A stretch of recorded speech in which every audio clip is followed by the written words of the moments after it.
legendary EB guy, Joshua Pang. At 24 years old, he's been labeled by the regulars at Electronics Boutique in both the Kingston and Ottawa area. So, when did you start working at EB? That was about fall 2004. I just finished at the University of Waterloo and moved back to Kingston, needed a job. I knew the guys at EB, so I asked them if they needed another guy. So how was your relationship with your other coworkers? It was pretty good. I mean, I became really good friends with a couple of them. We hung out all the time. We always were at Denny's or at Moxie's. It was great. That sounds nice. So what about the customers? What were they like? You had the good ones and the bad ones. I mean, there were some regulars that were really, really good to be around. You know, they'd come in and nerd it up with us.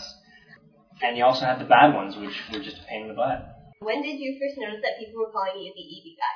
I'd say probably about a year after working there. You know, a lot of regulars come in, they start to recognize you, especially in a small city like Kingston. There's only one EB Games at the time. Where's the weirdest place you've been recognized?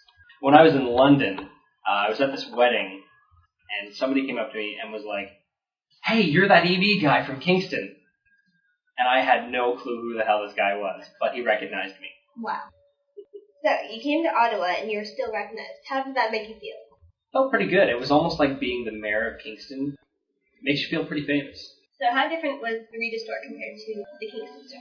Well, the store in Cataraqui was really, really slow. It was busy enough, but in comparison, it was just really, really busy at Rito. Probably about 3 times the amount of people who would come in every day.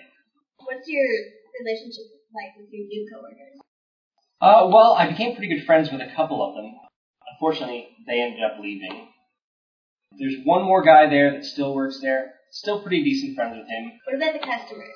Well, what can I say about Rito? There are some interesting characters that come into Rito.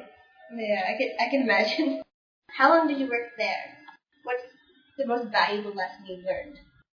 I worked there about 4 years total. About 3.5 years at Cataraqui and half a year at Rito. The most valuable lesson I learned was how to bullshit with people.